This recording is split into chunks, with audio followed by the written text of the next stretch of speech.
இப்போ என்ன பண்ணுறோம் நம்ம? கட் பண்ணுறோம் மீன். என்ன மீன்?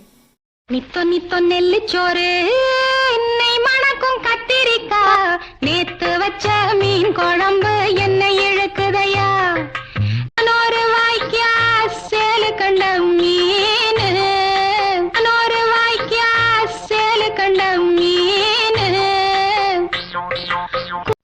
ஹாய் ஹலோ ஃப்ரெண்ட்ஸ், அனைவருக்கும் வணக்கம். இன்றைக்கி ரொம்ப ஜாலியாக ஒரு டெரரான மீன் கட்டிங் விலாகும் மீன் குழம்பும் தான் பார்க்க போகிறோம்.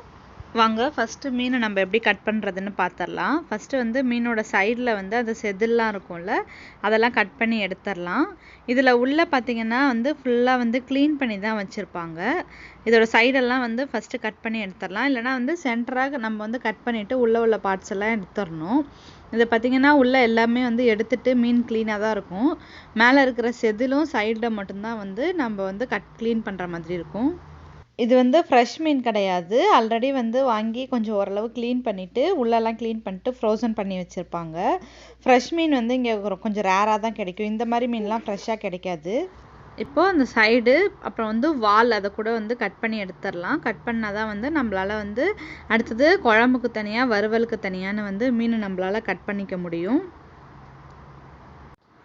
இப்போ இந்த சைடெல்லாம் கட் பண்ணதுக்கப்புறம் அது மேலே இந்த மாதிரி செதில் இருக்கும். அதை இது மாதிரி கத்தி வச்சு ஆப்போசிட் சைடில் எடுத்தீங்க அப்படின்னா நமக்கு கல் இருக்கும். ஊரில் கல் வச்சு தேய்ப்போம். இங்கே கல் வச்சு தேய்க்க முடியாதவங்க இந்த மாதிரி கத்தி வச்சு சொரனாலே இந்த செதில்லாம் வந்துடும்.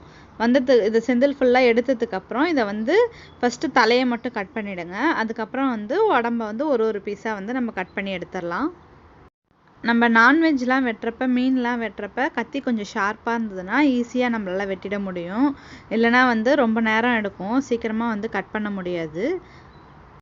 இப்போ தலையை தனியாக கட் பண்ணதுக்கப்புறம் அந்த பாடியில் சைடில் கொஞ்சமாக பீசஸ் இருக்கும்ல, அதை கட் பண்ணிட்டிங்கன்னா உங்களுக்கு அடுத்தது பீசஸ் போடுறப்ப கரெக்டாக ஈவனாக வந்துடும். இப்போ நம்ம ஈவன் பீசஸ் கட் பண்ணி எடுத்துடலாம்.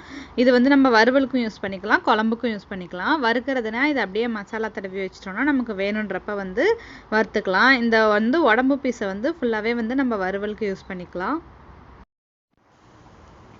பார்க்கவே ரொம்ப டெரராக இருக்குல்ல, ஆனால் கரெக்டாக கட் பண்ணிவிடுவோம். ஒரு வழியாக மீனை கட் பண்ணி எடுத்துருவோம். பீசஸ் கரெக்டாக வந்துடும். இது ஜாலியான ஒரு ஃபிஷ் கட்டிங் வீடியோ தான்.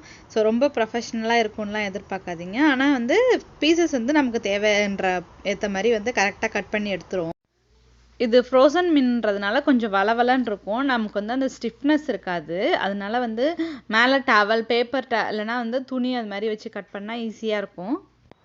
இப்போ இதே மாதிரி எல்லா மீனையும் தலை தனியாக அப்புறம் வால் தனியாக கட் பண்ணி எடுத்துகிட்டு நடுவில் இருக்கிற உடம்பு பீஸை மட்டும் எடுத்துட்டிங்க அப்படின்னா தலை வால்லாம் போட்டு நம்ம குழம்பு வச்சுக்கலாங்க. மீதை உடம்பு பீஸை வறுவலுக்கு யூஸ் பண்ணிக்கலாம், இல்லை குழம்புக்கு யூஸ் பண்ணுறதுனால யூஸ் பண்ணிக்கலாம்.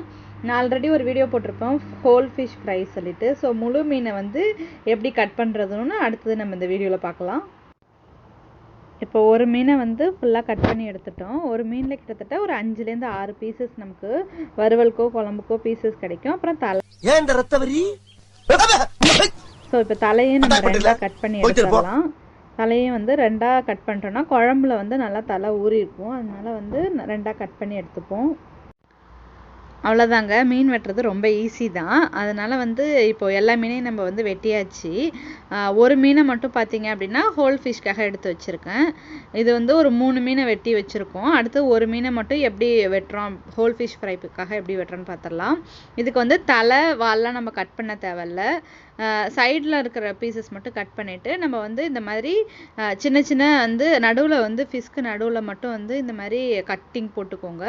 ஸோ இந்த மாதிரி கட் பண்ணிங்கன்னா நீங்கள் மசாலா போடுறப்ப ஃபுல்லாக நமக்கு நல்லா இறங்கியிருக்கும். அப்போ மீன் ஃப்ரை பண்ணுறப்ப டேஸ்ட்டாக இருக்கும். இந்த ஹோல் ஃபிஷ் எப்படி ஃப்ரை பண்ணுறதுன்னு வீடியோ டிஸ்கிரிப்ஷனில் தரேன், நீங்கள் செக் பண்ணி பாருங்கள். இது ரொம்ப நல்லாயிருக்கும். அங்கே பாருங்கள், ஃபுல்லாக இந்த மாதிரி நல்லா டீப் கட் கொடுத்துட்டிங்க அப்படின்னா நீங்கள் மசாலா தடவுறப்ப ஃப்ரை பண்ணுறப்ப சூப்பராக இருக்கும் மீன். அவ்வளோதான். இப்போ மீன் ஃபுல்லாக வந்து கட் பண்ணிட்டோம். இப்போ வந்து நம்ம நல்லா வாஷ் பண்ணிடலாம். வாஷ் பண்ணிவிட்டு வந்து வாஷ் பண்ணுறப்பே நம்ம உப்பு போட்டு வாஷ் பண்ணிட்டோம்னா அந்த மீனோட ஸ்மெல்லெல்லாம் இருக்காது. அப்புறம் மசாலா போட்டுட்டு ஃப்ரீசரில் வச்சிட்டோம் அப்படின்னா ஒரு 1 வீக் போல் நம்ம வேணுன்றப்ப எடுத்து நம்ம ஃப்ரை பண்ணிக்கலாம், இல்லை குழம்பு வச்சுக்கலாம். பாருங்கள், நான் உப்பு போட்டு தான் வந்து மீன் எப்பொழுதும் வாஷ் பண்ணுவேன். அப்படி வாஷ் பண்ணிங்கன்னா அந்த மீனோட ஸ்மெல்லு வந்து மீனோட வாசனை வந்து அந்தளவு நமக்கு வராது. இது மாதிரி உப்பு போட்டு நல்லா வந்து வாஷ் பண்ணி எடுத்துருங்க. இப்போ வந்து மீனை வந்து ஃபுல்லாக வாஷ் பண்ணி எடுத்துட்டோம். பாருங்கள், நல்லா வாஷ் பண்ணியாச்சு. இப்போ குழம்புக்கு வந்து ஒரு எலுமிச்சைப்பழ சைஸ்க்கு வந்து புளி ஊற வச்சுருக்கேன். இப்போ நம்ம மீன் குழம்பு வச்சிடலாம். ஒரு 2லேருந்து 3 டேபிள் ஸ்பூன் போல் எண்ணெய் சேர்த்துப்போம். இப்போ எண்ணெய் நல்லா சூடானதும் அது கூட வந்து ஒரு 1/2 டேபிள் ஸ்பூன் போல் வெந்தயம் சேர்த்துக்கலாம். கூடவே வந்து கொஞ்சம் போல் கருவேப்பிலை சேர்த்துப்போம். கூடவே வந்து ஒரு பாதி அளவுக்கு வெங்காயம் கட் பண்ணி வச்சுருக்கேன், அதையும் சேர்த்துப்போம். வெங்காயம் ஓரளவு நல்லா வதங்கினதுக்கப்புறம் ஒரு பாதி போல் வந்து தக்காளி பழம் சேர்த்துருக்கேன், தக்காளி கட் பண்ணியிருக்கேன், அதையும் சேர்த்துப்போம். வெங்காயம் தக்காளி எல்லாம் நல்லா வதங்கட்டும். ஒரு 1/2 டேபிள் ஸ்பூன் போல் உப்பு சேர்த்துக்கலாம். இப்போ இதெல்லாம் நல்லா வதங்கினதுக்கப்புறம் இது கூட வந்து குழம்பு மிளகாத்தூள் தான் நான் சேர்க்க போகிறேன். அது வந்து ஒரு 3 டேபிள் ஸ்பூன் போல் குழம்பு மிளகாத்தூள் சேர்த்துட்டு இது வந்து இந்த வெங்காயம் தக்காளி கூட ஒரு வாட்டி இந்த மசாலா கலக்கிற அளவு கலந்துக்கோங்க. கூடவே வந்து நம்ம புளி எடுத்துருக்கோம்ல, எலுமிச்சம்பழம் சைஸ்க்கு, அதை வந்து நல்லா வந்து கரைச்சிக்கோங்க. ஃபுல்லாக எல்லாத்தையும் கரைக்கிற அளவுக்கு நல்லா கரைச்சிட்டு அந்த புளியையும் வந்து இதில் புளி தண்ணியை வந்து இப்போ சேர்த்துடலாம். நம்ம இப்போ இந்த புளி தண்ணி சேர்த்துட்டு வந்து இந்த புளி தண்ணி வந்து இந்த குழம்பு வந்து நல்லா கொதிக்கிற அளவுக்கு ஒரு 5 நிமிஷம் நல்லா கொதிக்க விடுங்க.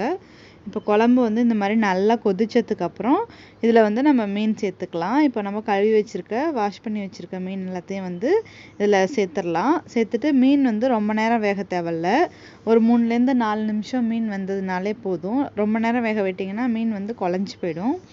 அதனால் ஒரு 5 நிமிஷத்துக்குள்ளே வந்து நல்லா மூடி வச்சு வேக வச்சுருங்க.